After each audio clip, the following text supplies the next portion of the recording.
ગયા મહિને 25 નવેમ્બરના દિવસે અયોધ્યાની અંદર વિશ્વની સૌથી ઊંચી ધજા લગાડવામાં આવી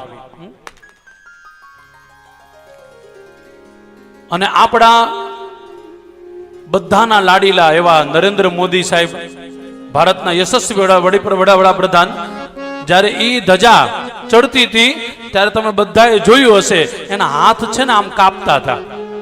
તમે જોયું કે નહીં? નરેન્દ્ર મોદી સાહેબે જ્યારે ધજા ચડાવી ત્યારે એના હાથ આવી રીતના કાપતા હતા. ઘણા લોકો એને ન બોલવાનું બોલતા હતા, પણ મારા વ્યક્તિગત મારા અનુભવ સાથે કહું, જ્યારે માણસ ભાવુક બહુ થઈ જાય ને એટલે એના શરીરમાં કંપાયન ચાલુ થઈ જાય. બરાબર 1 મહિનો થયો, મને પાક્કું યાદ છે, ગયા મહિને નવેમ્બર 25 તારીખે આપણા વડાપ્રધાન નરેન્દ્ર મોદીએ ભારતની આ ભૂમિ ઉપર અયોધ્યાનું જે શિખર હતું એની ઉપર બહુ મોટી ધજા, વિશ્વની સૌથી મોટી ધજા લહેરાવી અને બધાને સંદેશ આપ્યો છે, આ ધજા કાયમ માટે લહેરતી રહે એની માટે તમારે મારે બધાએ સાથ સહકાર આપવો પડશે.